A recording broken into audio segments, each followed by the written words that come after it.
J'en peux plus d'avoir mal au dos, j'en peux plus de saigner en permanence, j'en peux plus de ces diarrhées qui me prennent dans des moments absolument incongrus. C'est pas du tout le moment et je sais pas comment gérer ça. Et il me dit, tiens, c'est étonnant, vos symptômes, ça ressemble à de l'endométriose. Mais ça peut pas être ça parce que vous êtes beaucoup trop jeune.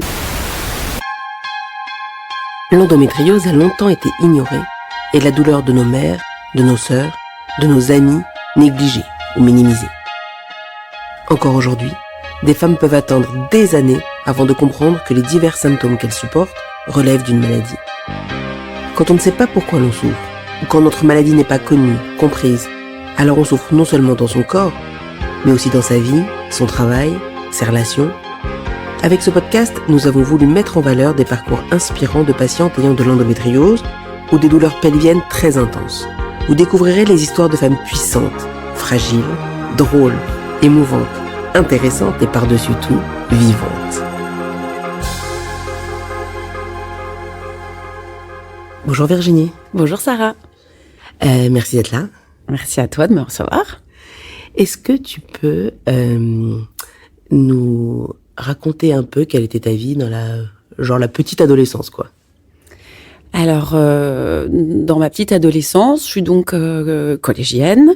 J'ai 2 ans d'avance à l'école. Donc, en fait, je suis avec des enfants et des jeunes adolescents qui ont donc 2 ans de plus que moi, par définition, dans ma classe. Et c'est vrai que j'attends un peu avec impatience d'avoir mes règles, parce que toutes mes copines autour de moi les ont eues bien avant. Et je me demande un petit peu quand est-ce que ça va être mon tour. Parce que autant sur, je pense, la maturité intellectuelle, tout va bien, mais évidemment, je suis un peu à la traîne sur tous les signes d'ado, de pré-ado, de puberté. Et donc j'ai plutôt un truc assez positif, en fait, avec ça. Je me dis, vivement que ça arrive, je serai comme mes copines. Et donc, un jour, quand j'ai 13 ans, le grand jour arrive, effectivement, j'ai mes règles. Donc c'est plutôt une bonne nouvelle pour moi. Et voilà. Et puis assez rapidement, mes cycles sont réguliers. Donc voilà, tous les mois, ça arrive. Et assez rapidement aussi, je trouve ça très douloureux. Alors à la maison, je suis fille de médecin, et petite fille de médecin. Et j'ai plein d'oncles médecins, voilà, je suis vraiment d'une famille de médecins.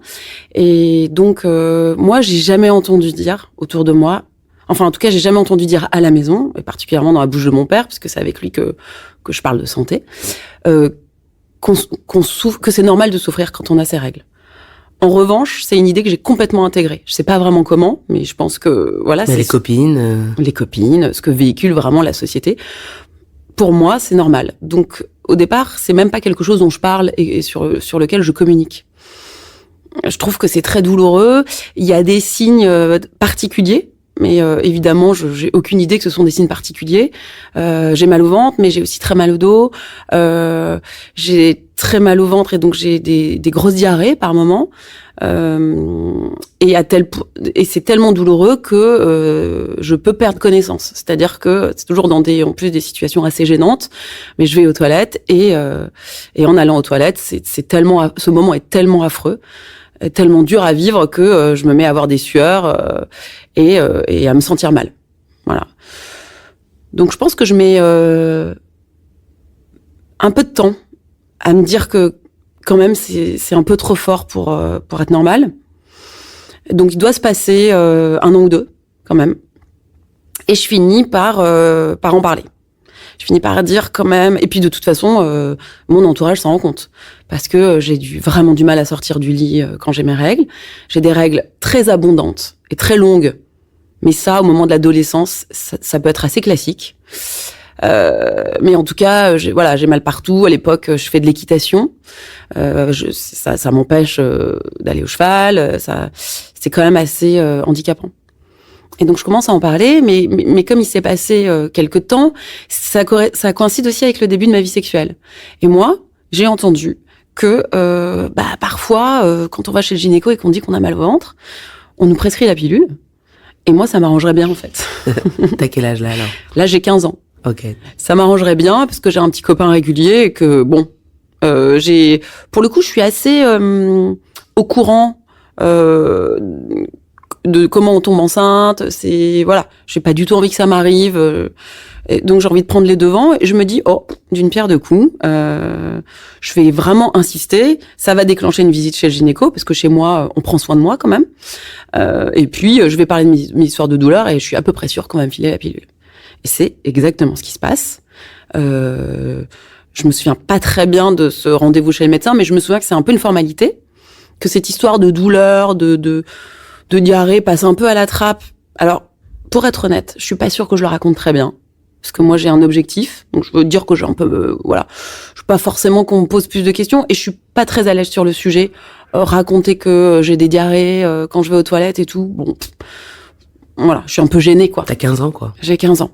Et j'ai pas tellement envie de m'appesantir là-dessus. Et donc, je repars avec ma pilule. Et... Ça va mieux? Alors, ça va un peu mieux, mais assez vite, ça déconne. C'est-à-dire que là, je rentre dans un cycle où je change en permanence de pilule. Je suis tous les 3 mois chez le gynéco. Alors, on essaye, on me dit non, mais il faut quand même attendre 6 mois. Et je me souviens que on monte un peu en dose, quoi. C'est-à-dire qu'au début, je commence par les petites pilules mini-dosées. Alors, à l'époque, c'est pas mini-dosé comme aujourd'hui, mais c'est quand même les petits trucs légers d'ado. Et puis qu'en fait, on monte d'un cran parce que je dis que j'ai mal, parce que j'ai des saignements intempestifs, parce que j'ai toujours des règles très abondantes et que c'est un peu bizarre quand même sous pilule. Ça déconne, quoi. Ça déconne. Mais encore une fois, je veux tellement qu'on me laisse sous pilule. Et je pense que quand même, je dis pas tout. Enfin, ouais. Voilà. J'ai envie un peu qu'on me foute la paix avec certains sujets. J'ai envie de repartir avec une pilule. J'ai surtout pas envie qu'on me dise non, attends, on va arrêter, on va voir ce qui se passe. Donc voilà, bon an mal an, il se passe plusieurs années comme ça. Je pense que j'essaye 5-6 pilules différentes. Et puis bah ça va toujours pas. Et autour de l'âge de 20 ans, peut-être 18-20 ans, là je suis étudiante à Bordeaux, à Sciences Po. Et donc je me retrouve dans une ville où je connais personne, où j'ai pas de médecin. Et donc je sais pas trop vers qui me tourner. Et puis comme j'ai un grand-père médecin mais qui n'est pas gynéco, il me dit bah tiens, tu devrais aller voir tel gynéco, je le connais bien puisque en l'occurrence c'est celui qui a accouché ta mère de toi. C'est lui qui l'a fait naître. Moi, je trouve ça assez rigolo sur le papier. Je suis dans un réseau de confiance. Et donc, je rencontre ce vieux monsieur, du coup, très sympathique, et qui me dit, je me souviens de cette phrase, tiens, c'est étonnant parce qu'en fait, tout ce que vous racontez, donc lui, je lui raconte, parce que lui, là, ça y est, j'en peux plus. J'en peux plus d'avoir mal au dos, j'en peux plus de saigner en permanence, j'en peux plus de ces diarrhées qui me prennent dans des moments absolument incongrus, c'est pas du tout le moment et je sais pas comment gérer ça. Et il me dit, tiens, c'est étonnant, vos symptômes, ça ressemble à de l'endométriose. Mais ça peut pas être ça, parce que vous êtes beaucoup trop jeune.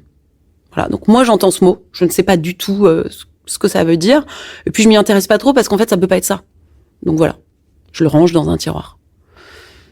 Ça veut dire que... Est-ce que tu peux nous dire quel âge tu as aujourd'hui? Aujourd'hui, j'ai 46 ans. Ça veut dire qu'il y a 25 ans, un médecin... pas forcément à la pointe de l'innovation, savait ce que c'était l'endométriose. Bah, on savait... Enfin, avec des réserves, puisqu'ils pensent que c'est que pour les femmes plus âgées que toi, mais c'est intéressant de noter ça. Exactement. Mais avec, on pourrait dire une connaissance avec quand même quelques lacunes, en tout cas, puisque c'est une hypothèse qui est tout de suite balayée. Et donc, il te propose quoi? Il me propose de me changer de pilule. Voilà. On repart un petit peu comme en 40, chacun y va de son petit dosage chimique. Et puis à chaque fois, je suis confiante et je réessaye, quoi. Et voilà. Et tout ça, ça traîne. C'est à peu près ce parcours jusqu'à l'âge de 29 ans. Ok. Entre-temps, j'ai rencontré Thomas. Donc, c'est une super jolie histoire d'amour. Je suis très, très amoureuse de Thomas. J'ai hyper envie je sais que c'est avec lui que je vais faire ma vie. Et moi, j'ai toujours rêvé d'avoir des enfants et beaucoup d'enfants. Parce que chez moi, on est 3 enfants. Je suis très proche de mes frères et sœurs. Et en plus, quand j'étais petite, j'étais très amie avec une fille qui avait 7 frères et sœurs. Et ça me faisait rêver, quoi. J'adorais aller chez eux. C'était des agriculteurs, c'était une grande table en bois. On allait, il y avait toujours du lait frais qui sortait du pied de la vache. Ça tchatchait autour de la table, ça rigolait. Et j'adorais cette ambiance. Et je m'étais toujours dit, ça, c'est mon rêve, quoi. Bon, je me doutais que ce serait pas simple de rencontrer un mec qui vaudrait autant d'enfants. Et une vache. Mais c'était un peu mon petit délire, quoi. Voilà. Et donc Thomas, bon, il me fait assez vite comprendre qu'il y aura pas 7 enfants, mais en tout cas, pourquoi pas faire un bout de chemin ensemble. Voilà, il est très amoureux aussi, et donc moi j'ai cette histoire d'enfant qui me trotte dans la tête. Lui, il est un peu moins pressé que moi. Et à un moment, j'en ai un peu marre. Donc à 29 ans, je me dis, cette pilule, c'est une cata en fait depuis des années. On trouve pas la solution. Je suis une fille qui fait quand même assez attention à ce que je mange, à l'activité physique. Voilà, j'ai été sensibilisée très jeune à la question. J'ai un papa qui a toujours fait très attention à notre alimentation et tout. Et je suis un peu emmerdée en fait avec cette pilule que je prends des années. J'ai conscience que ça fait longtemps. Ça me plaît pas trop en fait. Et je me dis je vais l'arrêter parce que de toute façon ça me fait pas de bien. Ça résout pas mes problèmes. Et puis, sur un malentendu, si je tombe enceinte, je suis sûre que Thomas, il sera OK pour qu'on le garde. Et voilà, ça précipitera un peu les choses. Donc, je ne le prends pas du tout en traître. Je le préviens. Et on se dit, de toute façon, et voilà, c'est mon corps, c'est moi qui décide. Donc, OK, on va utiliser des préservatifs. Et je compte sur un petit oubli, un soir un peu plus arrosé. De vin blanc. Voilà, un soir de vin blanc. Et en fait, là, le cauchemar commence. C'est-à-dire que j'arrête la pilule et je pense que le mois d'après, je me retrouve dans une situation de douleur. Je connais la douleur, mais là, c'est totalement lunaire, c'est décuplé. C'est c'est des diarrhées permanentes, c'est des coups de poignard dans le ventre, mais c'est à couper le souffle. Alors là, je peux vraiment plus sortir de mon lit. Et puis je panique en fait parce que je me dis mais qu'est-ce que j'ai quoi, qu'est-ce qui se passe? Je fais un peu gaffe à tout dans ma vie, je fais du sport, je m'alimente bien, ce corps, il semble quand même me répondre habituellement, et là, il y a un truc qui se passe à l'intérieur, un peu cauchemardesque, quoi. Et là, je prends peur, en fait. Et je laisse passer 2-3 cycles, et c'est de pire en pire. C'est de pire en pire. Les saignements, c'est incontrôlable en fait. C'est je veux dire, je suis obligée de mettre dans mon lit des serviettes de toilette la nuit, de doubler, de mettre des couches quoi, d'en mettre 3. Je me lève 3 fois dans la nuit pour me changer. Au boulot, c'est ingérable. Je passe ma vie avec des pulls autour de la taille pour cacher mes taches. Notre vie sexuelle devient un enfer parce qu'en fait, je saigne tout le temps et puis j'ai mal, très très mal pendant les rapports sexuels. Et là, j'ai la sensation que c'est comme si j'avais ouvert un couvercle, quoi. Enfin, il y a un truc qui explose. Et donc là, j'en parle à mon père, qui est mon médecin traitant. Je lui dis, papa, là, ça va pas du tout, quoi. J'ai arrêté la pilule et je souffre comme une bête, quoi. Et il me dit, je te prescris une écho. Va faire une écho. Moi, j'ai une gynéco, vaguement, mais je connais pas d'endroit où faire des échos, et encore moins des échos spécialisés sur ce genre de douleurs pelviennes. Donc je prends le truc en bas de chez moi, avenue Clichy. Et là, en fait, je me dis que je suis tombée sur quelqu'un d'incroyable parce que je passe cet écho et la personne me dit, ouais, il y a des kystes. Moi, je pense quand même que vous devriez passer une IRM. Alors moi, une IRM, je sais même pas ce que c'est. Je comprends que c'est quand même le stade au-dessus, quoi, et qu'il y a un truc un peu embêtant. Je suis bien emmerdée, je sors de cet écho, je me dis, une IRM, je sais même pas où ça se fait. Bon, logique, moi, je suis habituée à suivre un peu des process. Je vais aller voir ma gynéco, je l'ai vue 1 ou 2 fois, puis je vais lui emmener le résultat de cet écho, et puis on va voir ce qu'elle me dit, quoi. Et là, elle me dit, ouais, une IRM... Avant ça, moi, j'ai un échographe super bon. Et à la limite, ce serait pas mal d'avoir un 2e avis. Allez le voir. Donc, je me rends chez ce 2e échographe. Et alors, un monsieur très sachant qui me prend un peu de haut, qui me fait une écho, qui me dit « Oui, il y a des kystes, mais enfin, beaucoup de femmes ont des kystes. Alors là, faire une IRM pour ça, faut quand même pas exagérer. Non, mais les gens, vraiment, on ferait des IRM pour tout, quoi. » non, vous avez un kyste, retournez voir votre gynéco, elle va vous dire quoi faire. On passe pas une IRM pour un kyste, quoi. Bon, retour à la case départ. Je retourne chez ma gynéco, et puis quand même, là, ça me plaît pas, quoi. Enfin, j'aime pas trop qu'on me parle comme ça, et puis moi je souffre, en fait. Donc, on me dit que j'ai un kyste, ok, on fait quoi avec ce kyste? Et donc là, je décide d'en parler à mon oncle, puisque toujours cette grande famille de médecins. Mon oncle, il est chirurgien digestif, hyper bon, je le sais, et je me doute qu'il a quand même un bon réseau de chirurgiens. Je me dis, il faut aller voir un chirurgien, quoi. Ce kyste, c'est embêtant. Et il me dit, écoute, va voir tel chirurgien, parce que, voilà, moi j'ai totalement confiance en lui. Si quelqu'un devait aujourd'hui opérer ma femme, c'est à lui que je l'adresse. Confiance absolue. Confiance absolue. Et puis, encore une fois, moi, je connais personne, donc ça me va bien, comme reco, quoi. Je me dis, ok, allons-y. Je prends rendez-vous avec ce monsieur, formidable monsieur, qui me dit, effectivement, il y a un gros kyste. Il me dit rien de plus. Il me dit, on va faire une célioscopie. Donc, il m'explique très bien ce qui va se passer. Comme ça, je vais un petit peu voir ce qui se passe. Et puis on avisera après. Moi, je suis hyper rassurée. Parce que j'ai l'impression que, enfin, je suis prise en main. Et puis, chaque problème, une solution, quoi. Donc, ok, très bien, on part pour la cellio. Alors moi, j'ai jamais été opérée jusque-là. Ça me passionne pas, quoi. Les hôpitaux, je suis pas très... Donc, je demande à Thomas de dormir avec moi. Il faut que je sois hospitalisée la veille. Donc, j'ai pas du tout envie de dormir seule. Je me dis, les infirmières, elles ont dit, elle a 29 ans, elle fait une petite célioscopie, ça commence bien, elle. Donc, il dort à côté de moi. Il comprend pas vraiment pourquoi je lui demande ça, mais bon. Voilà. Et puis, je fais cette célioscopie. Et alors, le réveil, il est gravé en moi comme si c'était hier. Je suis de retour dans ma chambre. Et puis, le chirurgien vient me voir. Et il me pose la main sur le bras.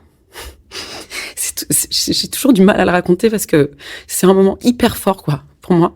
Il me met la main sur le bras et il me dit, en fait, vous avez une endométriose sévère, mais qu'est-ce que vous avez dû souffrir, quoi. Mais maintenant, je suis là et on va régler ça. Et en fait, moi, je me dis, mais putain, mais j'avais vraiment un truc. Et il y a quelqu'un qui me dit, mais quel enfer cette douleur. Donc en fait, non seulement j'ai quelque chose, mais cette douleur, je l'ai pas fantasmée, je l'ai pas exagérée. Ça a l'air d'être vraiment, aux yeux des autres aussi, quelque chose de très fort. Et donc cette reconnaissance, ces yeux plantés dans les miens, mais c'est un moment hyper fort pour moi parce que je comprends que je vais plus toute seule en fait. Et à ce moment-là, j'entends ce mot d'endométriose, donc ça me rappelle quelque chose. Mais il me dit pas grand-chose de plus. Il me dit juste, c'est un stade très élevé. Rentrez chez vous, reposez-vous, puis on se fait un petit rendez-vous dans une semaine. Et on parle de tout ça. Parce qu'en fait, lors de notre premier rendez-vous, je lui ai expliqué que moi, j'avais très envie d'avoir un enfant. Et donc, il sait que moi, mon objectif, c'est ça. Donc, quand il me dit, on va se revoir la semaine prochaine, c'est pour parler de toutes ces options. Voilà. Donc, finalement, là, je suis hyper soulagée, hyper reconnaissante. Et puis, j'ai l'impression que, voilà, j'ai un coéquipier pour la vie, quoi. Que j'ai quelqu'un qui va me prendre par la main. Je suis en toute confiance. En plus, il a trouvé ce que j'avais. Voilà, je suis confiante, quoi.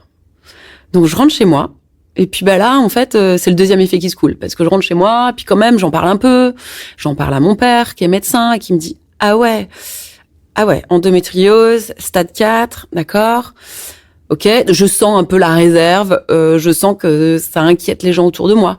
Mon oncle, donc le chirurgien, me dit un truc aussi qui m'a vachement marqué, j'ai trouvé ça tellement mignon, je sais pas si c'était vrai, mais il me dit, j'étais très très mince à l'époque. Il me dit, mais en fait c'est pour ça que t'étais si mince, quoi. C'est que en fait tu devais tout brûler, tu devais être tellement mal que en fait tu devais pas vraiment bien assimiler les choses. Il y a une espèce de branle-bas de combat en fait autour de moi. Je sens une fébrilité en fait, et je sens que ouais, c'est pas hyper cool en fait ce qui m'arrive. J'ai beau savoir maintenant à qui j'ai affaire, ça a l'air un peu cette personne là à qui j'ai affaire, ça a l'air assez costaud quand même. Et donc je me renseigne. C'est marrant, tu dis cette personne. Ouais, parce que en fait c'est à partir de là, je me retrouve avec une espèce de ouais, comme une vieille copine, pas vraiment une copine quoi, hein, mais une espèce de personne très collante, très envahissante, avec qui je vais devoir composer. Et ça va, là, j'entre dans une danse en fait avec cette maladie. Et c'est vraiment pour moi, c'est comme un pas de deux quoi. C'est-à-dire que à chaque fois que je la mets de côté, elle revient comme un boomerang. Donc en fait, c'est pas la bonne attitude. Et donc je comprends que j'ai affaire à, ouais, j'ai l'impression à quelqu'un et qu'on est entre la danse et le combat quoi. Et que va falloir que je m'arme parce que en face de moi, il y a du lourd. Et donc je me renseigne et je fais évidemment cette bêtise que beaucoup de gens font. Je vais sur Internet et je tape endométriose stade 4 et enfant parce que moi je suis obsédée par ça. Enfin obsédée. En tout cas, c'est mon sujet, c'est mon point quoi. Donc tu as quel âge là ? Donc là j'ai 29 ans. Ok. Entre-temps Thomas m'a demandé en mariage. Donc je sais que je vais me marier dans quelques mois. Et donc je vais regarder sur Internet et là c'est l'horreur quoi. C'est-à-dire qu'en fait je découvre donc ce que j'ai compris au réveil, c'est que mon endométriose elle se porte particulièrement sur le système les ovaires et le système digestif. Ce qui explique ces diarrhées affreuses, ces douleurs pelviennes très fortes notamment et que donc je regarde, puisque stade 4, ça ne veut pas dire grand-chose, je comprends qu'il y a toutes sortes d'endométriose et que stade 4, ce n'est pas forcément, ça n'atteint pas forcément que les intestins, ça peut être ailleurs chez d'autres personnes. Mais en tout cas, je comprends que dans mon cas, les filles qui sont passées par là, il y a pas beaucoup de solutions et notamment il y a une solution qui est l'opération et que l'opération, elle emmène assez rapidement à une stomie, donc une poche reliée à l'intestin, qui peut être provisoire, mais aussi définitive. C'est-à-dire qu'en fait, tu n'as plus de sphincter, tu n'as plus d'anus, ton intestin, en fait, il y a une ouverture dans ton ventre qui relie ton intestin. Il y a une ouverture dans ton ventre qui relie cet intestin à une poche, et en fait, tu fais tes besoins dans cette poche sans te contrôler en plus. Donc, à des moments totalement impromptus. Enfin, en tout cas, pas quand tu l'as choisi. Alors moi, je vis déjà ça avec mes diarrhées qui me prennent un peu n'importe où, mais alors là, vivre avec une poche, c'est insoutenable. C'est vraiment une idée, je peux pas. Donc là, je panique vraiment. Et je me souviens, j'appelle ma mère et je lui dis maman, c'est affreux, j'ai lu, je vais peut-être avoir une poche. Et évidemment, moi, quand je l'appelle, j'attends qu'elle me dise mais non, ma chérie, évidemment, c'est pas du tout ça. Et là, la pauvre, elle sait pas, mais elle me répond oui, je sais, ma puce, ouais, je sais. Et en fait, je comprends que si elle me dit ça, c'est qu'elle en a parlé avec mon père et qu'il lui a dit ouais, le risque, c'est quand même la stomie. Et donc, ça devient concret, quoi. Et donc, j'arrive au rendez-vous chez le chirurgien, donc je suis avec Thomas. Je me dis, mais tout sauf ça, quoi. C'est impossible. Donc, je crois que je lui fais part de mes angoisses. Et en fait, assez rapidement, il me dit, voilà. En fait, c'est vrai qu'il y a 2 options. Il y a l'opération. Et effectivement, moi, lors de la cœlioscopie, j'ai ouvert, mais j'ai tout de suite refermé. J'ai rien touché parce que c'était beaucoup trop inflammé dans votre ventre. Donc, je ne peux pas vous dire à l'avance ce que je vais pouvoir faire lors de l'opération. Et je ne peux pas vous dire quelles vont être les conséquences. Évidemment, je vais tout faire pour vous éviter la poche. A priori, on serait plutôt sur une poche provisoire. Mais provisoire, ça veut dire 3 mois. Et ça, moi, je peux même pas l'envisager. Mais il y a une autre option.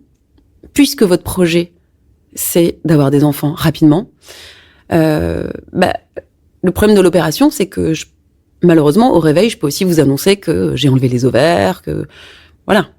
Donc, peut-être que dans un premier temps, il faut qu'on privilégie la piste chimique, la piste médicamenteuse. Et puis, cette opération, eh bien, on en reparlera plus tard. Ok, donc qu'est-ce que c'est l'autre piste ? Eh bien, c'est en fait de provoquer une ménopause artificielle. Parce que comme cette maladie, je comprends à ce moment-là, ce qui m'explique très bien, que c'est une maladie qui est liée donc aux hormones, notamment aux hormones pendant les règles, et qu'en fait, à chaque fois que j'ai mes règles, ma muqueuse utérine, elle n'est pas seulement dans mon utérus, et que j'ai des plaques de muqueuse disséminées un petit peu partout, notamment sur les intestins, et que donc à chaque fois que j'ai mes règles, j'ai aussi des espèces de petites hémorragies, en fait, un peu partout, et que ces hémorragies, à force, elles provoquent des adhérences entre les organes, et comme un peu des parties d'organes qui se seraient soudées, finalement. Donc, il y a des choses lors de l'opération, on peut gratter, mais il faut aussi, parfois, enlever des parties qui sont comme nécrosées et qu'on ne pourra pas rattraper, en fait. Voilà. Et donc, l'idée de la piste médicamenteuse, c'est de stopper les règles, d'où cette ménopause artificielle, parce que, pas de saignement, pas de progression, en tout cas de la maladie, et même un assèchement, en fait, de la maladie.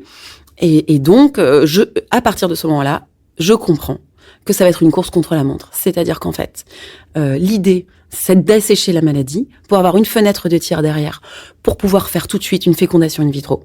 Parce que, assez rapidement, il est clair que la méthode naturelle prendra beaucoup trop de temps et que de toute façon, c'est très compliqué de mon côté de tomber enceinte naturellement. C'est possible, mais a priori, c'est très, très compliqué. Donc, on ne va pas prendre le risque parce que c'est une course contre la montre et que plus le temps passe, plus la maladie s'installe et moins j'ai de chance d'avoir un enfant.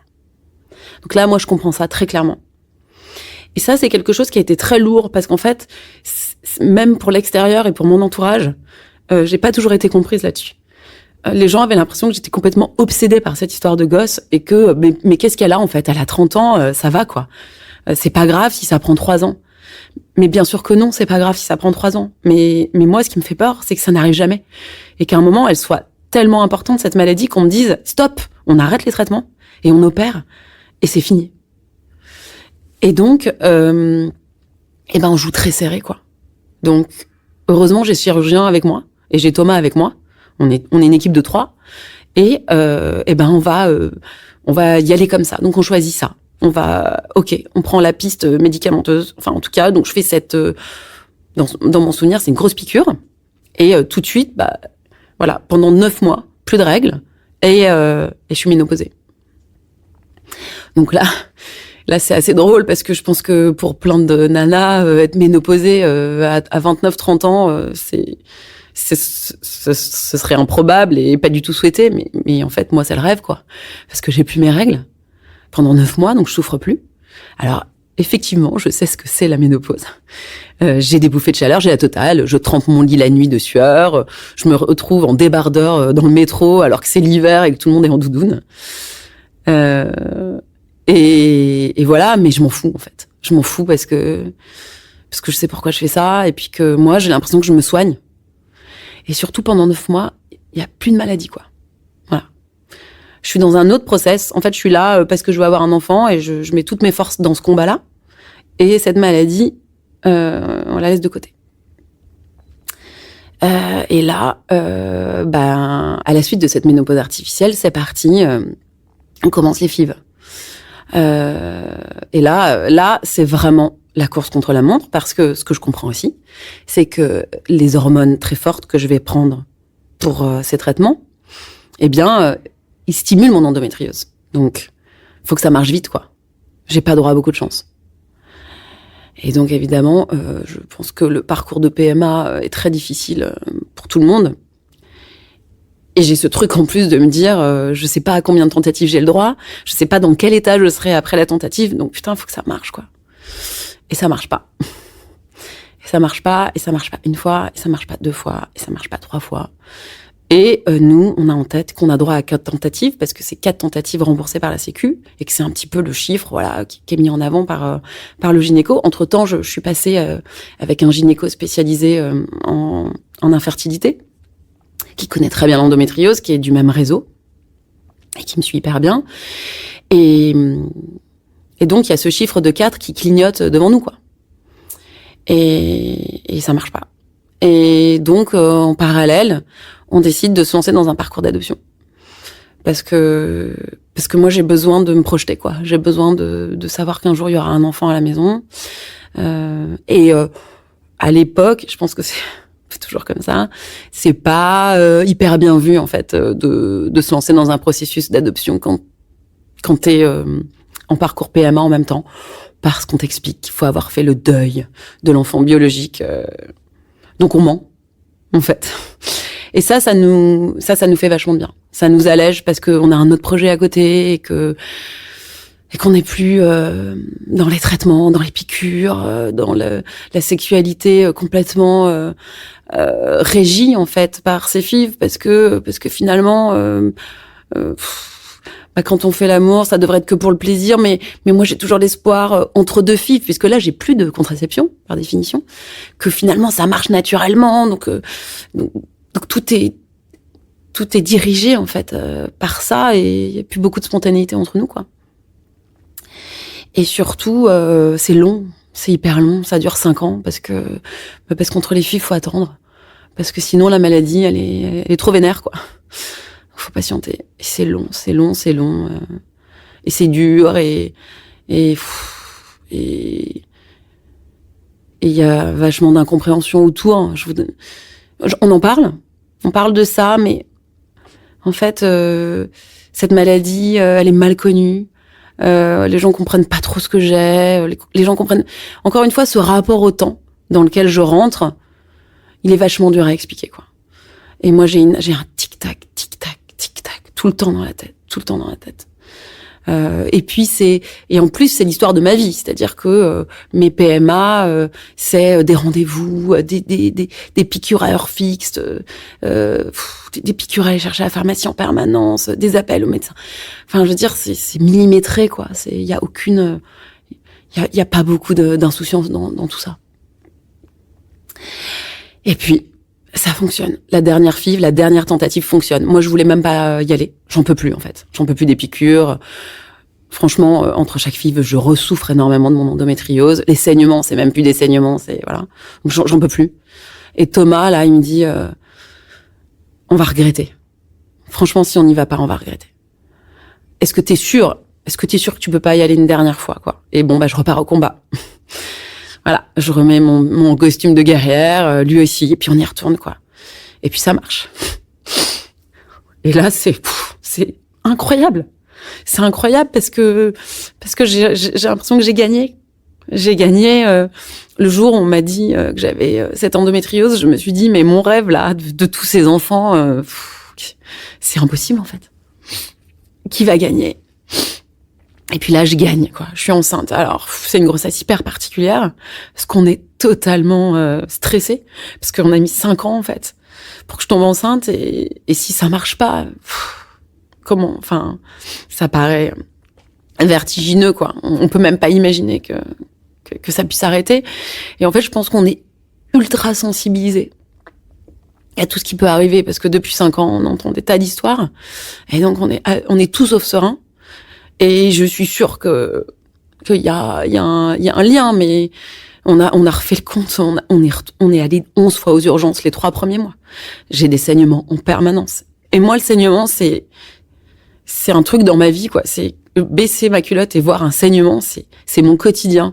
Et pas pendant ma grossesse, quoi. C'est pas possible, en fait. C'est comme un rappel de cette vieille copine collante. Mais putain, mais encore toi, quoi. Enfin, qu'est-ce que c'est? Pas toi.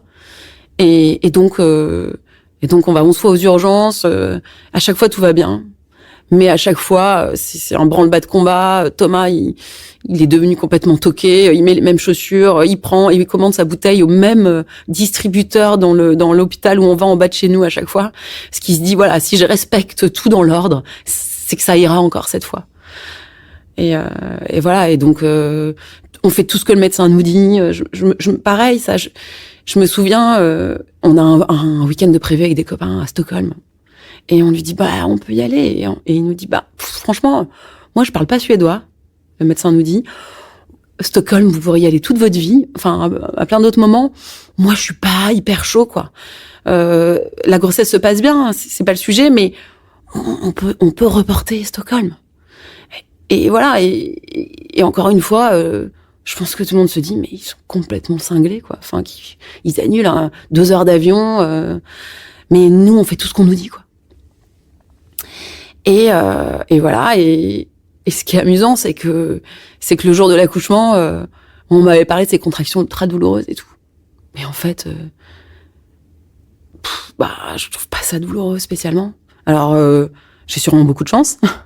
Je pense que, voilà, on n'a pas toutes les mêmes accouchements, mais honnêtement... Non, mais tu dois être tellement dur au mal, tu dois être tellement habitué à résister à la douleur que sur l'échelle de ce que tu subis depuis 20 ans.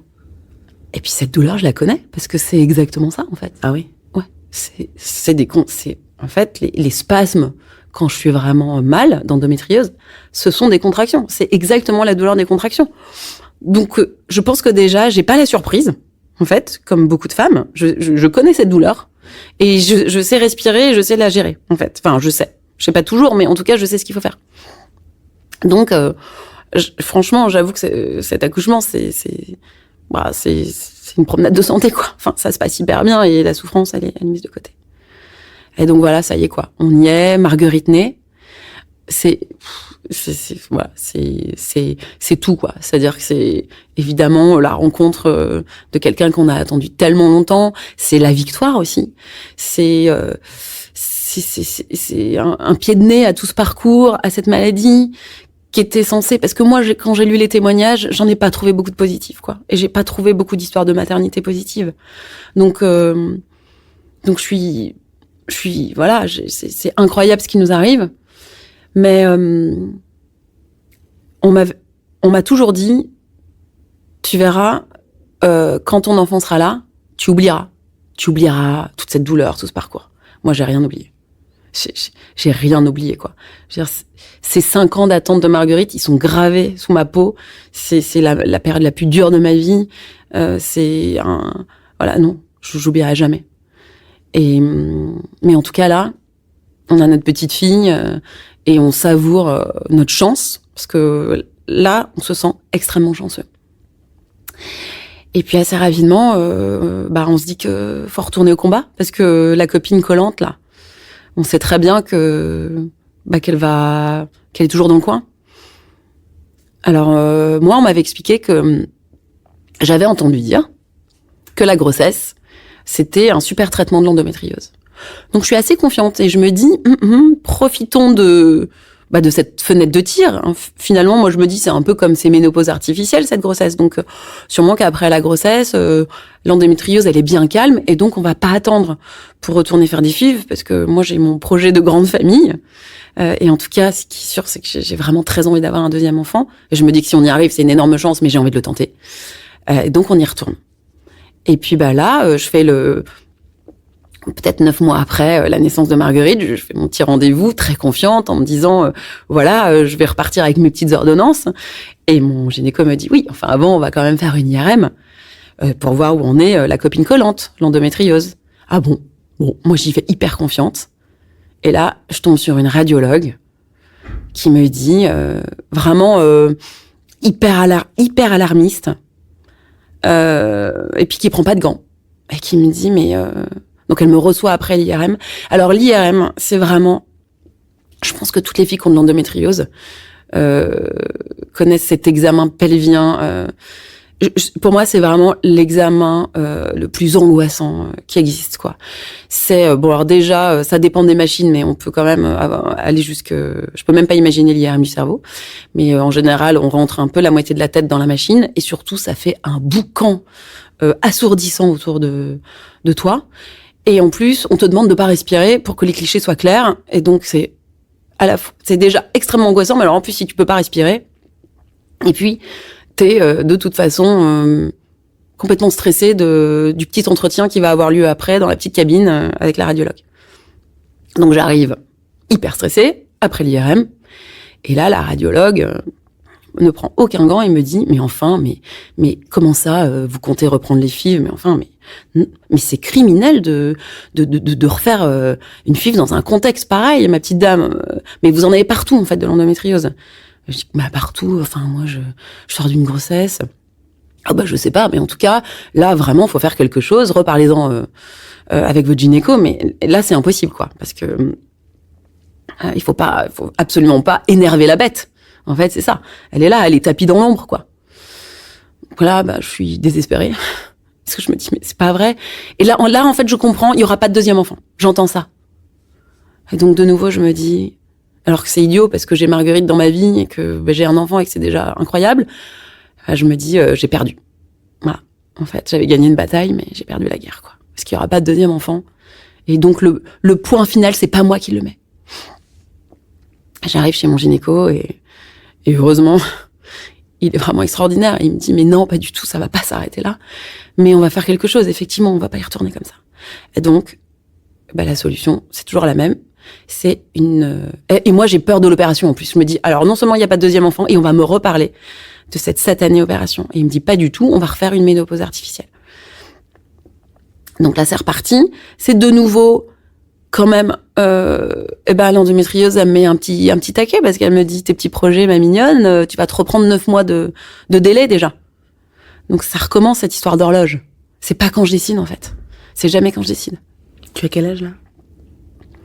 Là, j'ai 35 ans. Et puis, on te parle de ces histoires de fertilité, la fertilité qui décroît, en fait. Mais alors, quand t'as de l'endométriose, c'est bien pire. C'est-à-dire que, déjà, dans mon cas, c'est un peu compliqué, parce que mes ovaires, ils sont très abîmés. Mais plus le temps passe, et puis je me dis, à un moment, on va me dire, non, mais en fait, les FIV, ça fonctionne plus, quoi. Mais bon, je retourne au combat, et là, le scénario, il est assez idéal, parce que donc là, c'est en fait ma 5e FIV. C'est la première depuis que j'ai eu Marguerite, mais c'est ma 5e FIV en tout, et elle fonctionne du premier coup. Et là, il y a 4 petits embryons. On décide d'en réimplanter 2 et d'en congeler 2. Parce que c'est une possibilité que tu as quand tes embryons sont de plutôt bonne qualité. Et je suis enceinte. Ça marche. Parce que ce qu'il faut dire, c'est que j'ai ma petite course contre la montre, mais les FIV, c'est aussi une histoire de montre et de temps. Et en fait, à partir du moment où on réimplante les embryons, on attend 14 jours pour savoir si ça a pris et si on est enceinte. Et ces 14 jours, mais c'est chaque seconde, en fait, que tu décomptes dans ta tête, quoi. Donc c'est un rapport au temps qui est infernal. Et donc là, ça tourne en ma faveur. Je suis enceinte. Et 9 mois après, j'accouche de Félix. Et le truc, c'est que moi, les grossesses, c'est le top, quoi. Parce qu'en fait, j'ai pas mes règles pendant 9 mois. Et j'ai pas les désagréments de la ménopause. Et j'ai jamais été aussi en forme que quand je suis enceinte. Alors moi, la fatigue des 3 premiers mois, je ne la connais pas. Je ne sais pas ce que c'est. J'ai une espèce d'euphorie, en fait, enceinte, où je pourrais déplacer des montagnes. Alors sur la fin, évidemment, je suis un peu crevée les 2 derniers mois, mais j'adore être enceinte. Je voudrais que ça dure 12 mois. Je suis jamais pressée d'accoucher, parce que je me délecte, en fait, tellement de ce moment qui va arriver que j'adore en profiter. Et voilà, Félix, il est arrivé avec 2 jours de retard, et je pense qu'il m'a entendu. J'ai profité jusqu'au bout. Encore une fois, là, j'ai été déclenchée, comme c'était 2 jours après la date. J'ai été déclenchée, et on te dit souvent que les contractions déclenchées, c'est hyper douloureux. Bon, encore une fois, j'ai trouvé ça super cool. Et donc voilà. Et donc, 2e enfant à la maison.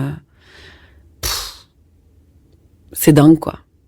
C'est dingue, et finalement, on pourrait se dire, ouais, voilà, l'endométriose, bye bye, quoi. Tu vois? C'est bon, on a nos 2 enfants, j'ai gagné le truc.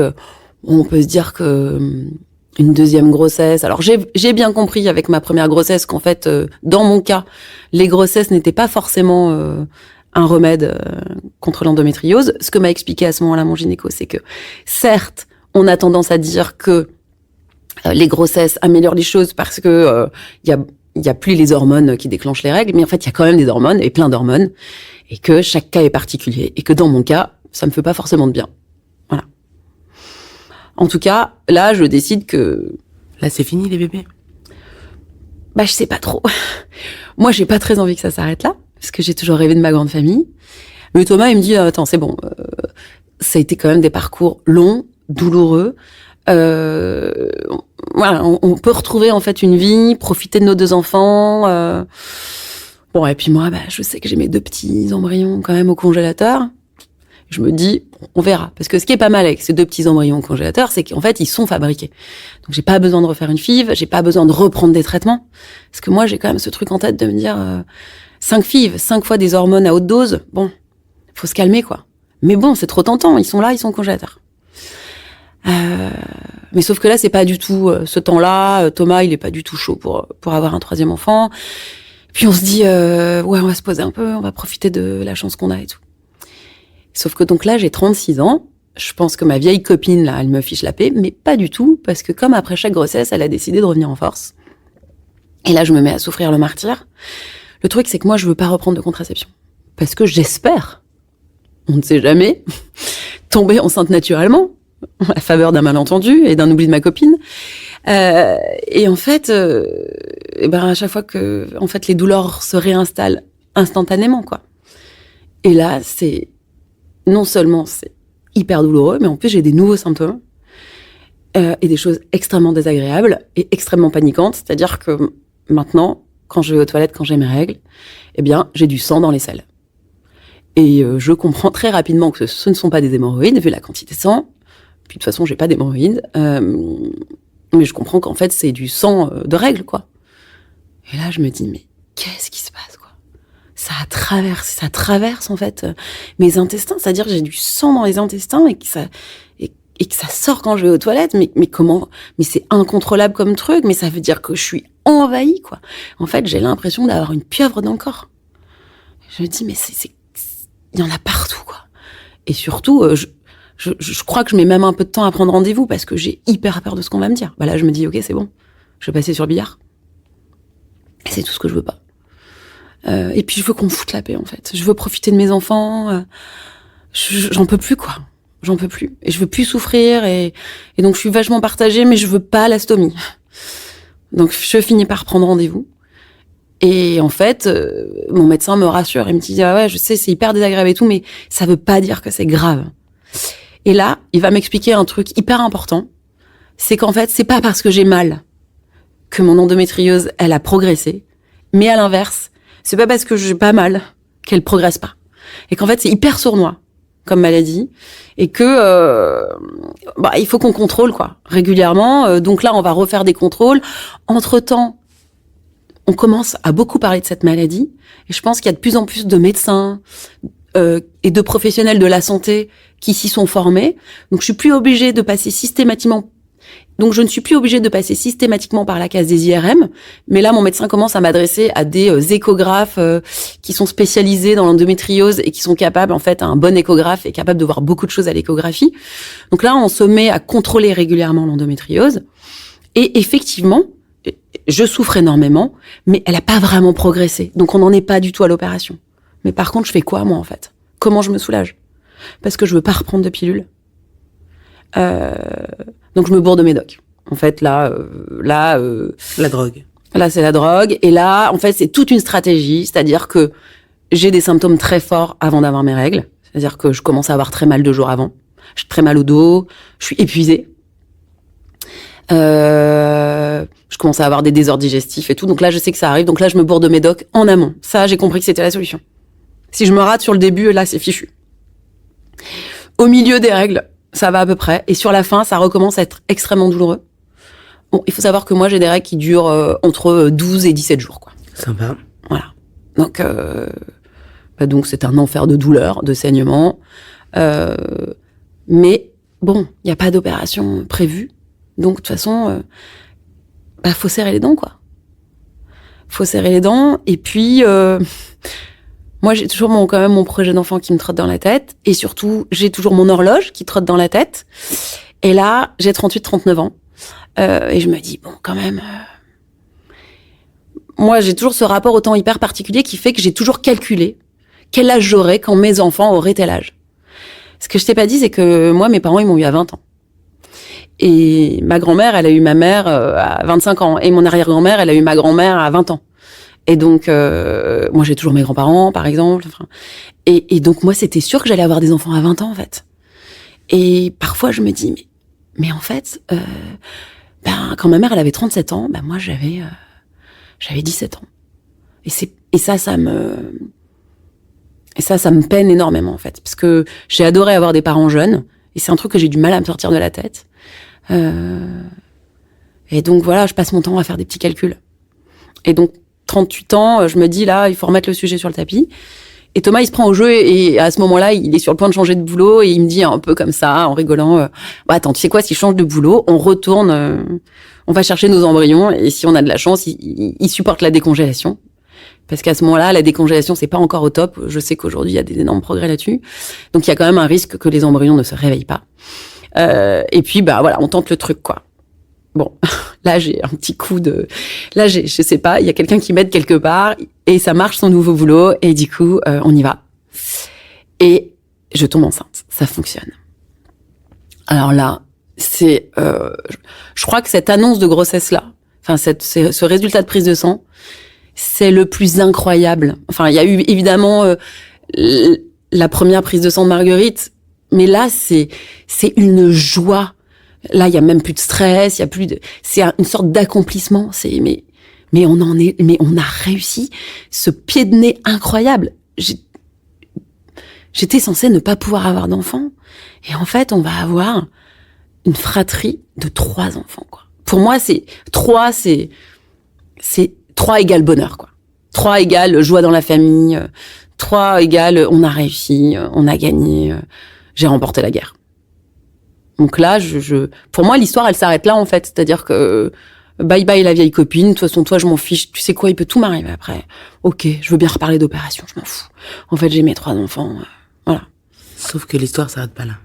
Sauf qu'hélas, l'histoire s'arrête pas là. Et que, à 4 mois et demi de grossesse, 5 mois presque, je suis prise de maux de ventre, très fort et je file aux urgences toute seule parce que Thomas n'est pas là ce week-end-là et qu'en fait j'ai une médecin très très embêtée qui m'explique que il y a plus d'activité cardiaque après m'avoir fait essayer 3 machines différentes. Je vois qu'elle arrive pas à me dire ce qu'elle a à me dire. Elle finit par me dire je suis désolée, il y a plus d'activité cardiaque. Et là c'est le coup de massue, quoi. Là pour le coup c'est aussi la fin de l'histoire. C'est-à-dire que j'ai perdu mon bébé. 4 mois et demi, 5 mois, c'est long, quoi. Enfin, je veux dire, et puis d'ailleurs, je trouve que toutes les fausses couches sont affreuses, hein. Oui, bien sûr. Il n'y a pas de question de temps. Mais c'est juste qu'on l'a annoncé aux enfants, que toutes les maîtresses sont au courant à l'école. Que ça se voit. Que ça se voit énormément parce qu'en fait, ce que je t'ai pas dit, c'est que moi, à cause de tous les traitements que j'ai fait et tout, à chaque fois que j'étais enceinte de 3 semaines, j'avais un ventre de femme enceinte de 4 mois. Donc là, c'est comme si j'étais sur le point d'accoucher. Et que donc, voilà, on s'est évidemment totalement projeté. Et qu'en fait, il y a pas que la perte de ce bébé, quoi. C'est-à-dire que il y a la perte de ce bébé, mais il y a aussi la perte de tout pour moi parce que je sais que les traitements c'est fini. Je sais qu'il y a plus aucune chance. Et voilà, et je suis totalement, je sombre, quoi. Il faut accoucher de ce bébé parce qu'on a bien sûr dépassé la date de tout le reste. Donc il faut accoucher. J'ai déjà accouché 2 fois, donc je sais exactement ce que ça veut dire d'accoucher. Donc c'est un moment, on est extrêmement bien accompagné. J'ai un dossier. Donc moi je suis suivie au Diaconesse dans le 12e arrondissement à Paris. J'ai un dossier, mais parce qu'en fait ils font suivre le dossier du centre de PMA à la maternité. Donc j'ai un dossier énorme, quoi, qui prend toute la table. À chaque fois je le vois, d'année en année il grossit mon dossier. Et donc les soignants qui s'occupent de nous ce jour-là, ils connaissent notre histoire en fait. Il y a tout dans le dossier. Donc je pense qu'ils savent évidemment que de toute façon accoucher d'un bébé mort à 5 mois c'est dur, mais ils savent en plus toute l'histoire qu'il y a derrière. Donc on est extrêmement bien pris en charge, on nous explique tout ce qu'on peut faire avec ce bébé et on décide de le voir. On ne connaissait pas son sexe, on découvre que c'est un petit garçon, on décide de lui donner un prénom, il s'appelle Honoré. Et puis voilà, on fait tout ce qu'on peut pour alléger notre chagrin, pour vivre cet événement avec tous les conseils qu'on nous donne. Mais moi je suis à terre, quoi. Je suis à terre parce que vraiment j'ai l'impression que tout s'arrête, que ma vie s'arrête. Et j'ai beaucoup de culpabilité quand je te dis ça parce qu'en même temps je sais la chance que j'ai, je sais tout ce qu'on a traversé, je sais que j'ai un mari extraordinaire et tout, mais c'est le truc de trop, quoi. C'est le truc de trop, c'est en fait, j'ai souffert tout ça pour ça. En fait, j'ai mis de côté, j'ai serré les dents pendant des années, parce qu'en fait, ces traitements, les périodes entre les traitements, j'ai tellement souffert de cette endométriose et tout. Et en fait, j'ai plus de solution qui s'offre à moi. Je peux plus avoir d'enfant. Parce qu'on va me refuser les traitements, je le sais. Et puis, je sais que c'est pas bien. Mais maintenant, en fait, voilà, c'est comme ça. Et le deuil, il est d'autant plus dur à faire. En fait, j'ai 2 deuils à faire, quoi. J'ai le deuil d'Honoré, et puis j'ai le deuil de ma maternité. Enfin, en tout cas, de la maternité comme je l'imaginais. Et là, je décide de me faire suivre. Parce que c'est... Par un psy, tu veux dire? Ouais, par un psy. Je l'avais un petit peu fait au moment des FIV pour Marguerite, quand j'ai senti que c'était trop lourd. Mais on s'était beaucoup focalisé sur l'infertilité, les traitements dans le couple, comment gérer tout ça. Et là, en fait, je me décide à prendre le problème à bras le corps et de tout revoir. C'est-à-dire aussi ces années de combat, cette endométriose qui m'empoisonne la vie. On parle de tout, quoi. Bon, ce que je te dis pas, c'est que je convainc quand même mon mari et mon médecin de faire une énième FIV parce que j'y arrive pas. J'arrive pas à arrêter. Donc 6 mois après la mort d'Honoré, j'y retourne. Et là, c'est une catastrophe. C'est-à-dire qu'il y a plus rien qui répond. Je pense que mon corps, il en peut plus. Tu as quel âge, là? Là, j'ai presque 40 ans. Là, mon corps, il en peut plus. Et il dit stop, quoi. Donc le traitement ne donne rien. Je me souviens d'une échographie. Je peux pas aller chez mon médecin habituel parce qu'il est en vacances, où l'échographe me dit, mais enfin, vous allez quand même pas aller à la FIV avec ces 2... Il y a 2 ovocytes de très mauvaise qualité. Ah bon, vous voulez voir? Si, j'irai à la ponction, je le ferai. Là, je suis dans mon combat. Je vais au bout du truc, quoi. Mais peut-être que j'ai besoin de ça. Et bon, tout est une cata. Évidemment, il y a très peu d'ovocytes à la ponction. Ils meurent tous les uns après les autres au moment de la fécondation dans les tubes. Et puis, il reste un embryon de très mauvaise qualité. Mais bon, je veux qu'on me l'implante. Je m'acharne. Et puis, évidemment, je suis pas enceinte. Et 2 jours avant mes 40 ans, on se retrouve chez notre gynéco avec Thomas.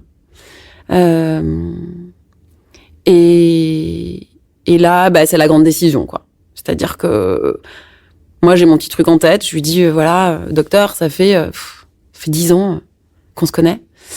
Vous connaissez mon parcours, vous connaissez notre parcours et tout. Qu'est-ce qu'on fait, quoi? Est-ce qu'on arrête là? Et il est hyper délicat.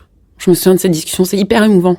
Parce que il est là depuis le début et il fait tout, quoi, pour nous aider. Et je sens qu'il cherche ses mots parce qu'il sait combien le sujet... il est douloureux pour moi. Il sait, je pense, le combat dans lequel je suis depuis 10 ans. Et je pense qu'il sent que si ça s'arrête, ça va être dur, quoi.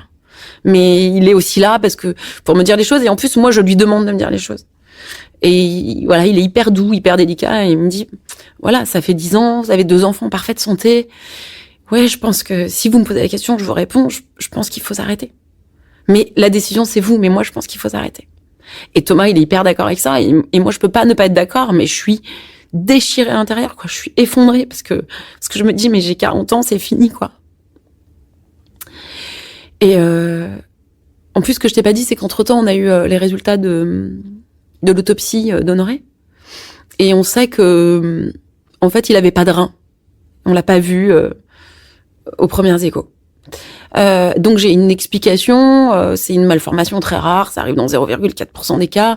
Donc en fait, je sais que il y a pas de contre-indication à retomber enceinte, quoi. Donc c'est aussi pour ça que j'y étais retournée.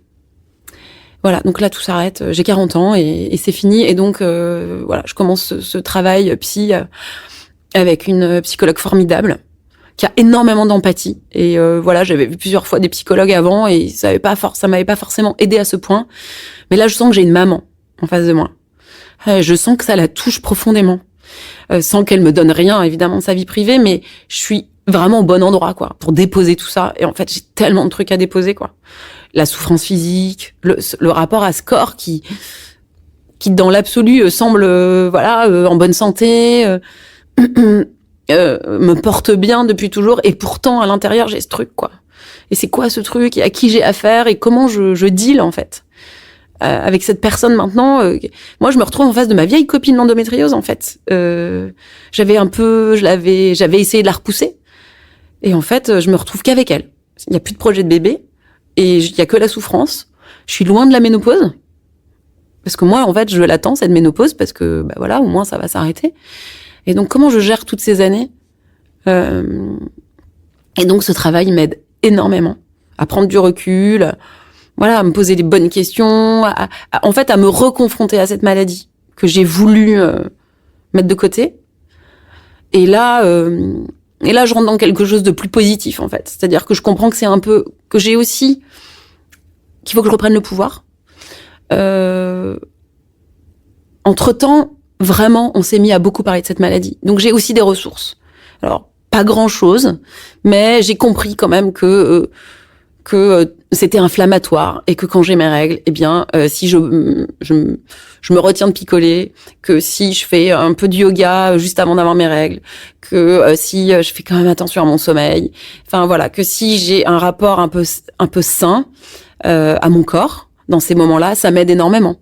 Voilà, j'ai quand même des petits tips. Je fais beaucoup d'ostéo, franchement, elle me coûte très cher cette maladie. Mais c'est ce qui me soulage, en fait. Et donc, je peux le faire. Donc, je le fais. Mais je pense souvent, quand même, à toutes ces nanas qui n'ont pas toutes ces ressources que moi, j'ai pour se soulager, quoi.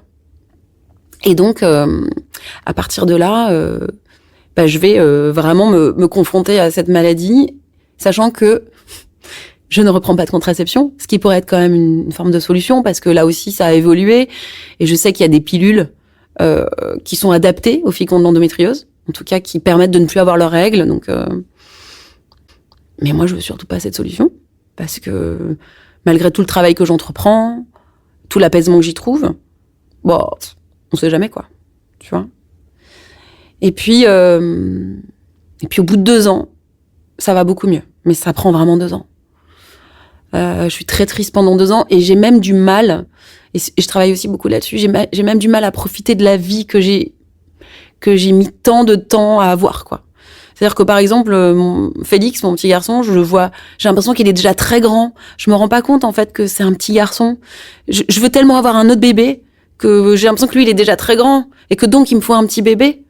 Parce que, les petits bébés, c'est la vie, quoi. Et en fait, je comprends à la faveur de ce travail, mais il est tout petit, Félix, en fait, que j'ai plein de trucs à vivre avec lui. Il faut surtout pas que je passe à côté de sa petite enfance, et que moi, j'ai des trucs à vivre avec mes enfants, là, en fait. Et que toute l'énergie que je comptais mettre dans ce combat, il faut que je vais l'investir dans ma famille. Et petit à petit, la douleur s'apaise de la perte du bébé, de mon bébé. Et puis je prends conscience, voilà, de tout ce que j'ai. Et parallèlement, pour ce qui est de l'endométriose, en fait, mon médecin, il m'explique la stratégie qu'on va avoir. Et ça a été aussi très important parce que il me redonne les clés pour que je sois actrice. Il me dit, voilà, en fait, c'est vous qui gérez. C'est-à-dire que, dans votre cas, oui, on peut aller à l'opération. Mais on peut aussi ne pas y aller et attendre la ménopause. C'est vous qui me dites. C'est vous qui dealez avec. Donc, si vous n'en pouvez plus, vous venez et on déclenche l'opération. Mais tant que vous pouvez gérer, si c'est faisable, on reste comme ça. Et moi, je vous aide ponctuellement, je vous soulage, on cherche. Bon, là, pour l'instant, vous voulez pas de contraception, mais un jour, ça pourra être aussi une possibilité. Et en fait, à ce moment-là, je redeviens un peu actrice du truc. Voilà. La copine, là, la vieille copine collante, je lui dis, OK, bon, t'es là, je peux pas t'oublier, mais moi, je vais aussi faire des trucs, en fait, pour te tenir à distance. Et je vais te surveiller. Et voilà. Et là, j'ai 42 ans. Et ça va vraiment beaucoup mieux. Et on est confinés. Donc on est en 2020. On est en 2020. Et on décide d'aller se confiner dans notre maison de famille à Arcachon. Et moi, il y a le truc, comme beaucoup de parents, je pense, mais ce que je préfère dans la vie,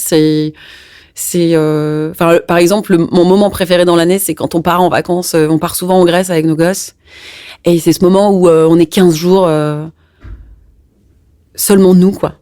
Où on a quasiment pas de connexion téléphone, où on croise personne qu'on connaît et on sort le jeu de cartes à table et on se raconte des trucs qu'on n'a pas le temps de se raconter dans l'année. Et ça, c'est le truc qui me ressource le plus et qui donne du sens à ma vie. Je me dis, en fait, c'est ça, moi, ce que je veux, quoi. C'est en tout cas, il y a pas que ça, parce que j'adore mon métier et tout, mais c'est des moments hyper importants pour moi. Et donc, ce confinement, on se retrouve à Arcachon, dans cette maison et dans cette région qu'on adore tous les deux, parce qu'en fait, c'est le hasard le plus total. Mais il se trouve que on avait, avec Thomas, 2 maisons de famille à 70 mètres l'une de l'autre, dans ce lotissement, dans les Pins à Arcachon. Ma grand-mère dit qu'il faut se marier dans sa rue. C'est exactement ce qu'on nous a dit après. Marie-toi dans ta rue. On s'est rencontrés à Paris, mais en fait, on venait de la même rue d'Arcachon, quoi. En tout cas, on avait passé toutes nos vacances l'un à côté de l'autre sans s'en souvenir sûrement. Mais on a dû se croiser des centaines de fois. Et donc, on arrive dans cet endroit qui est vraiment un endroit hyper important pour nous deux. Voilà, qui représente beaucoup de choses, qu'on aime beaucoup. Il fait un temps de rêve. Moi, je bosse beaucoup, Thomas aussi. Et en fait, on a tous les deux des métiers où tout s'arrête d'un coup. Lui, il va reprendre après, mais bon, c'est vraiment, voilà, il se passe plus grand-chose. Et donc, on se retrouve là tous les 4. Bon, on se tape quand même l'école des enfants, et c'est hyper chiant. Mais c'est joyeux, quoi. C'est joyeux et c'est hyper allégé. C'est-à-dire que c'est vraiment une bulle. On sait pas combien de temps ça va durer, évidemment, mais c'est un peu suspendu, quoi. Et en fait, juste avant le confinement, j'avais vu mon gynéco, parce que je souffrais énormément. J'avais de nouveau des règles hémorragiques, je souffrais énormément. Et en fait, j'étais arrivée au bout de mon chemin avec ma psychologue, je pense. Et j'étais allée le voir, donc ça, c'est 15 jours avant le confinement. J'étais allée le voir en lui disant « J'en peux plus, filez-moi une contraception. Comme ça, je vais plus souffrir, j'aurai plus mes règles. » Et je ne sais pas encore pourquoi aujourd'hui, je ne lui ai jamais posé la question. Il m'a répondu « Non, je vais pas vous donner quelque chose de contraceptif, mais je vais vous donner ça. » Et donc, il me donne un traitement à faire, des hormones. Je crois que c'est de la progestérone, je sais plus exactement. Et en gros, il me dit, entre le 15e et le 24e jour, faut prendre ce médicament. Vous faites ça 3 mois et on voit si ça marche et on se revoit dans 3 mois. Ok. Donc, moi, je fais mon traitement. Et puis, je pars avec mon traitement en confinement. Et puis, au bout de, je sais pas, 3 semaines, 1 mois de ce moment un peu suspendu, comme ça, je me dis, mais mince, attends, mais j'en suis où de mon traitement? Ce qu'il m'avait expliqué, en fait, vous prenez le traitement, puis vous arrêtez le 24e jour, et puis vous aurez vos règles, et puis après, vous recommencez au premier jour des règles. Ok? Et puis là, je me dis, mais merde, j'en suis où? En fait, effectivement, je crois que j'ai eu mes règles, mais je l'ai pas repris, le truc et tout. Et donc là, je prends mon agenda, et puis j'essaye de recompter, mais je remonte en arrière, je reprends le rendez-vous, je me dis, j'ai dû commencer la veille, mais je reprends mon agenda, je remonte dans le temps, je retourne au rendez-vous avec le gynéco, je me dis, ok, donc j'ai dû commencer quelques jours après, et en fait, ça colle pas. Je compte, ça colle pas, je comprends pas où j'en suis. Et je me dis, ça doit être le feu à Paris, mon gynéco, il va pas me répondre au téléphone et tout, mais on a l'habitude, on se connaît bien depuis 10 ans, je vais lui envoyer un petit mail et je vais lui dire, docteur, je sais pas quoi faire, je sais pas où j'en suis, est-ce que j'arrête, est-ce que je reprends? Donc j'écris le mail. Et je le connais par cœur, donc je me dis, la première chose qu'il va me dire, c'est, est-ce que vous avez fait un test de grossesse? Parce qu'il commence toujours par là, en fait. Bon, je me dis, ok, alors non, je vais pas envoyer le mail, je vais faire le test de grossesse. Heureusement, dans les 1 km autorisés, il y a une pharmacie. Donc tranquillement, tout en passant des coups de fil pour régler les quelques trucs de boulot qui restent, je vais acheter mon test à la pharmacie. Je n'en parle pas du tout à Thomas, puisque c'est une formalité absolue. Je pense, sans te mentir, que j'ai fait 200 tests de grossesse dans ma vie. Voilà. C'est le seul que j'ai fait avec aucune attente. Et donc, voilà, je vais faire pipi en revenant, je fais pipi sur mon test. Et puis à un moment, j'y repense, parce que je pense que j'oublie, je dois ranger la salle de bain. Et là, en fait, je ne comprends pas ce que je vois. Je bug. Vous êtes Covid positif. C'est ça. Je comprends pas, en fait. Et là, j'ai des frissons, j'ai chaud, j'ai froid. Qu'est-ce que je lis, quoi? Je vois un truc que je n'ai jamais vu. Parce qu'en fait, moi, les FIV, c'était toujours des prises de sang. J'ai jamais fait de test pipi. Enfin, en tout cas, quand ça a été positif, c'était jamais des tests pipi, quoi. Et je me dis, et je bug. Je comprends pas, j'ai peur, je comprends pas. Et je sors de la salle de bain avec ce truc à la main. Je suis hyper embêtée parce qu'en fait, on est collé à nos enfants, donc je peux pas parler ouvertement devant eux. On est au milieu de l'après-midi. Donc je vais voir Thomas, je lui montre le truc, je lui dis regarde. Et lui, il comprend pas parce qu'en fait, il sait pas que je suis allée faire un test de grossesse. Il croit que je suis positive au Covid. Mais qu'est-ce mais je lui dis mais non, c'est un test de grossesse. Quoi? Mais il comprend rien, lui non plus. Il comprend rien. Et en fait, on finit quand même par comprendre que il y a 2 barres, quoi. Et donc, on passe tout le reste de la soirée à se regarder comme 2 lapins pris dans les phares. On peut rien dire parce qu'il y a les 2 grands. Et on se dit, mais qu'est-ce qui nous arrive? Et en fait, c'est un peu la panique. Parce que on est loin de notre médecin. J'ai 42 ans. On a eu quand même un très mauvais scénario la dernière fois. Donc, on est très échaudés. Et en fait, moi, je me dis tout de suite, si c'est pour vivre encore une histoire de merde, je veux même pas la vivre, en fait. Tout va bien dans ma vie. J'ai fait mon deuil. Je suis heureuse. C'est pas le moment, quoi. Parce que là, je sais que par contre, un dernier coup de pied, je suis par terre. J'y arriverai pas. Et puis, là, c'est un vrai bordel. Parce que c'est le confinement que si tu veux, pour aller faire une prise de sang dans un labo, c'est la croix et la bannière. Il faut abandonner nos enfants qui sont quand même petits chez nous sans leur dire pourquoi. Moi, je conduis pas. Donc, il faut que Thomas m'emmène au labo, mais il a pas le droit d'aller au labo. Enfin, c'est vraiment... voilà, bon, bref, cette grossesse se confirme. Donc, c'est incroyable. En fait, c'est l'histoire que des gens m'ont racontée toute ma vie et que je ne supportais pas d'entendre. T'as toujours des gens pour te dire « Mais attends, mais moi, j'ai une copine. Au moment où il s'y attendait plus, elle est tombée enceinte. » Et ça me rendait dingue, en fait. Et encore aujourd'hui, c'est une histoire que je raconte pas trop. Quand les gens sont en parcours, on me dit « Raconte ton histoire. » Et j'aime pas le faire. Parce que c'est tellement nourrir de faux espoirs. Enfin, ça arrive jamais, en fait. Ça m'est arrivé, mais ça arrive pas souvent. Et donc voilà, et j'écris à mon médecin et je lui dis je fais quoi, et il me dit mais c'est une super nouvelle, vous faites rien, vous savourez ce qui vous arrive, ça va aller quoi. Et donc là, en fait, quand je le découvre, je suis déjà enceinte d'un mois quoi, puisque je m'en étais pas rendu compte et que pour la seule fois de ma vie, j'ai fait du yoga à la tête à l'envers, j'ai bu des apéros tous les soirs parce que j'étais, tu vois, vraiment intraitable quand j'étais en traitement de FIV et que finalement c'est la fois où j'ai fait le moins attention. Je suis tombée enceinte. Voilà. Et puis évidemment ma vieille copine collante, l'endométriose, pas très envie de me foutre la paix sur cette histoire-là. Et donc elle m'a fait une petite piqûre de rappel, très désagréable, puisque peut-être une semaine après m'être rendu compte que j'étais enceinte et je commençais juste à savourer la bonne nouvelle. Je vais aux toilettes et là il y a du sang absolument partout. Dans mes selles, partout. Et donc là, je me dis, j'ai mes règles. Donc, en fait, j'ai perdu le bébé. Enfin, c'est évident, quoi. Donc là, branle-bas de combat pour être reçue aux urgences dans cette période de Covid, c'est extrêmement compliqué. Et je suis dans un état lamentable. C'est-à-dire que là, je suis une boule de stress. Voilà, en fait, je me dis, c'est ce que je redoutais, quoi. Et là, je sens que je vacille, en fait. Je me dis, c'est pas possible. Là, pas ça, quoi. Et là, en fait, super nouvelle. Le bébé, il est toujours bien là. J'entends même son cœur, ce genre-là. Donc, c'est extraordinaire. Je suis toute seule parce que c'est le Covid et tout, et que Thomas, il peut pas être là. Mais bon, c'est le meilleur battement du cœur que j'ai pu entendre. Et en fait, j'appelle je parle à mon gynéco, je l'appelle, et il me dit, et ouais, alors, ça, c'est un cas de figure que vous aviez pas eu encore. C'est l'endométriose. Ça arrive. C'est hyper rare, mais ça arrive. C'est une crise de début de grossesse. C'est qu'en fait, les hormones s'affolent. Elle comprend pas ce qui se passe. Et donc, ça a redéclenché une crise. Mais ça va aller. En fait, plus les hormones de grossesse vont augmenter. Et cette crise va se calmer. Et parce que là, je me dis, je vis pas 9 mois comme ça, en fait. C'est impossible. C'est insoutenable. Et effectivement, il avait raison. Quelques jours après, la douleur s'apaise et je vis une grossesse extraordinaire. Alors, jusqu'à 5 mois, 4 mois et demi, 5 mois, je vis pas du tout une grossesse extraordinaire. Parce que j'ai très, très peur de perdre mon bébé.